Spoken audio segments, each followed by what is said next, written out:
사랑하는 예수님, 성령님의 임재가 이 예배의 장소에 너무도 놀랍게 함께 하십니다. 우리가 이곳에 모인 것은 주님을 사랑하기 때문입니다. 이 자리에 있는 단 한 사람도 주님을 사랑하지 않는 이가 없습니다. 주님, 우리의 마음에 말씀해 주시길 간구합니다. 이곳에 있는 젊은이들 중 단 한 사람도, 심지어 캐서린 쿨먼도 예외가 아닙니다. 주님, 우리는 너무나도 갈급합니다. 더 많은 것을 원합니다. 우리가 성령님과 어떻게 협력할 수 있는지만 안다면 주님께서 주시려는 것이 얼마나 많은지요. 성령님과 정말로 어떻게 협력하는지를 안다면 주님께서 우리 각자에게 예비하신 것이 얼마나 큰지요. 오늘은 예수님의 이름으로 설교하겠습니다. 시간 제한을 지키기 위해 아주 열심히 노력하겠습니다. 약속드립니다. 여러분이 수업으로 돌아가야 하는 것을 알기 때문입니다. 감사합니다. 그리고 저는 최선을 다하겠습니다. 하지만 오늘은 제 마음 깊은 곳에서 드리는 이야기를 나누고 싶습니다. 여러분, 제가 오늘 전하는 것은 설교가 아닙니다. 그렇게 생각하지 마십시오. 제가 지금 말씀드리는 동안 저를 설교자로 보지 마십시오. 제가 드릴 수 있는 것은 오직 저의 개인적인 경험뿐입니다. 어느 누구도 자신이 경험한 것 이상을 다른 사람에게 나눌 수 없습니다. 언제나 그것을 기억하십시오. 아주 단순한 방식이지만 성령님에 대한 저의 개인적인 경험을 나누고자 합니다. 제 첫 번째, 성령님과의 가장 처음 만남은 미주리주 콩코디아에 있는 작은 감리교 교회에서였습니다.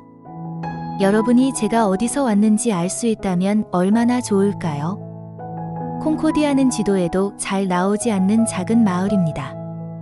인구는 1200명이 채 되지 않습니다. 어머니는 감리교인이셨고 아버지는 침례교인이셨습니다. 하지만 두 분 모두 신앙에 깊이 헌신하지는 않으셨습니다. 어느 주일 아침, 그 순간은 아직도 제게 너무도 생생합니다. 그 작은 감리교회에서 어머니와 함께 앉아 있었습니다. 그 교회는 100명도 들어가지 못할 정도로 작습니다. 마지막 찬송가를 부를 시간에 저는 감리교 찬송가를 들고 있었습니다. 그 교회에서 그 전이나 그 이후로 누군가가 회심했는지는 모르겠습니다. 하지만 그 찬송가를 부르던 그 순간 제게 무언가가 일어났습니다. 목사님이 무슨 설교를 하셨는지 단 한마디도 기억이 나지 않습니다. 하지만 단 한 가지는 압니다. 그 순간 성령님이 제게 임하셨습니다. 저는 그때 성령이라는 분이 계시다는 사실조차 몰랐습니다. 그런데 몸이 떨리기 시작했습니다. 너무 떨려서 찬송가를 의자 위에 내려놓아야 했습니다. 그리고 저는 무언가를 해야겠다는 강한 확신이 들었습니다. 제 자신이 하나님의 눈앞에서 죄인이라는 것을 똑똑히 보았습니다. 그래서 제가 할 수 있는 유일한 행동을 했습니다. 찬송가를 내려놓고 그저 맨 앞자리의 구석으로 나아가 앉아 엉엉 울기 시작했습니다. 그것이 바로 저의 회심의 순간, 성령님과의 첫 만남이었습니다. 저는 울고 있었습니다. 한 어르신이 다가와 손수건을 건네며 말했습니다. 아이고, 캐서린, 울지 마. 너는 참 좋은 아이잖니. 우리 둘 다 그것이 사실이 아니라는 걸 알았습니다. 하지만 그 순간 제 안에서 무언가 일어났습니다. 그것은 거듭남이었고 너무도 진실하고 실제적인 경험이었습니다. 그 이후로 단 한 번도 의심한 적이 없습니다. 저는 진정으로 거듭난 사람은 분명한 장소, 분명한 시간, 분명한 체험이 있다고 믿습니다. 성령님께서 우리의 영과 함께 증거하셔서 우리가 사망에서 생명으로 옮겨졌다는 것을 알게 하십니다. 저의 새 생명의 체험은 너무도 생생합니다. 바로 그때 저는 성령님과의 첫 접촉을 했습니다. 그로부터 얼마 지나지 않아 저는 아직 10대였을 때 일리노이 주 졸리엣이라는 도시에서 또 다른 체험을 하게 됩니다. 지금도 그 장소가 있다면 갈 수 있습니다. 한 상점 2층을 빌려 복음을 전하고 있었지요. 열정은 넘쳤지만 지식은 부족한 상태에서요. 제가 전할 수 있었던 것은 오직 거듭남, 그 하나뿐이었습니다. 왜냐하면 그것만 알고 있었기 때문입니다. 어느 날 밤, 복음을 전한 뒤 회심을 원하는 사람들을 초청했습니다. 몇몇이 앞으로 나왔고 그중 한 명은 머물러 있었습니다. 이름은 이자벨 드레이크. 저는 그 젊은 여성을 절대 잊지 못합니다. 졸리엣에서 시카고까지 통학하던 교사였습니다.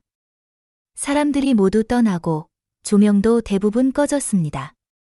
단 2개만 남겨두었지요. 그녀는 어머니 옆에 앉아 기도하며 남아 있었습니다. 그때였습니다.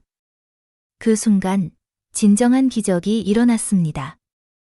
성령님에 대해 아무것도 몰랐던 제가, 방언이 무엇인지조차 들어본 적 없던 제가 처음으로 성령님의 세례를 눈앞에서 보게 된 순간이었습니다. 그녀는 2 손을 들더니 갑자기 노래하기 시작했습니다. 아름다운 소리였습니다. 종처럼 맑고 투명한 목소리로 천상의 언어를 노래했습니다. 너무 완벽한 고음이었고 하나님 앞에서 완전한 찬양이었습니다. 그렇게 아름다운 것은 태어나서 처음 들었습니다. 그 어머니가 제 손을 꽉 잡더니 말했습니다. 캐서린, 우리 딸은 음치예요. 저건 제 딸이 아니에요. 그녀의 얼굴 위에 하나님의 영광이 가득했고 우리는 그 앞에 앉아 있었습니다. 15분 이상 그 찬양이 이어졌습니다. 그 순간 저는 배우고 있었습니다. 성령님을 보고 있었습니다. 처음으로 참된 성령의 세례를 목격한 것이었습니다. 여러분 기억하십시오. 저는 성령 세례를 온 존재로 믿습니다. 성령님은 우리와 함께 계십니다. 그러나 그분께서 내 안에 오셔서 충만하게 채우시는 경험이 따로 존재합니다. 그것은 말로 형용할 수 없는 절대적인 완전함입니다. 제가 오늘 드린 말 중 모두를 잊더라도 이것 하나는 잊지 마십시오. 하나님은 완전하십니다.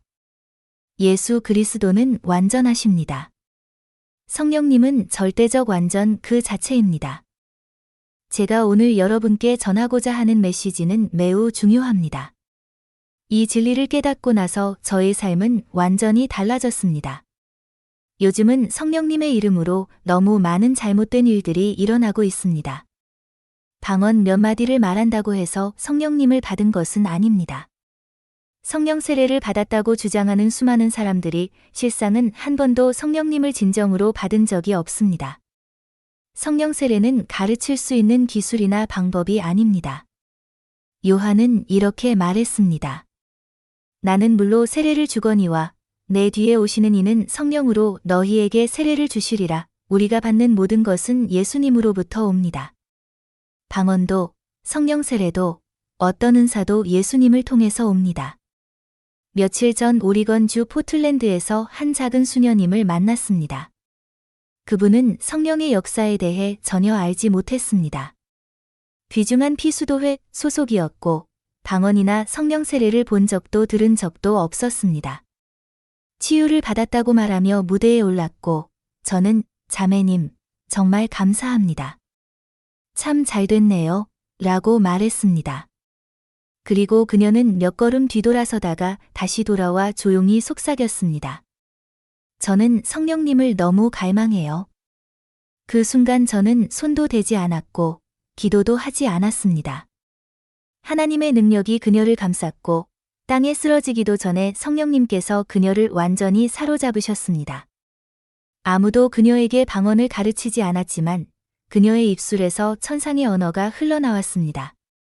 너무나도 성스러워서 신발을 벗고 그 자리에 엎드리고 싶을 정도였습니다. 하나님의 임재 앞에서 거룩한 경외감이 회중을 감쌌습니다. 진정한 성령님의 임재, 완전한 그분의 역사가 그 자리에 있었습니다. 그리고 저는 확신하게 되었습니다.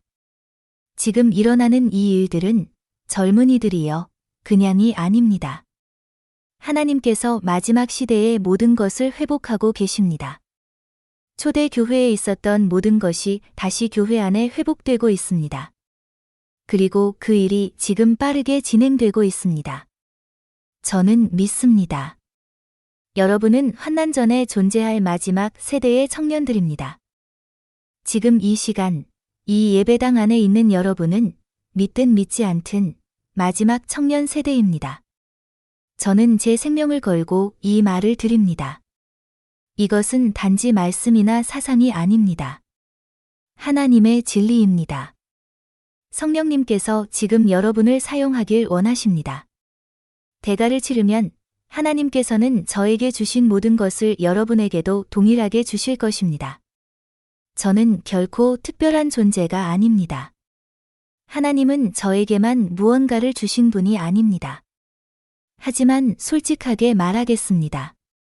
그 대가는 결코 싸지 않습니다. 요즘 모든 사람들이 값싸게 얻기를 원합니다. 하지만 하나님께는 값싼 것이 없습니다.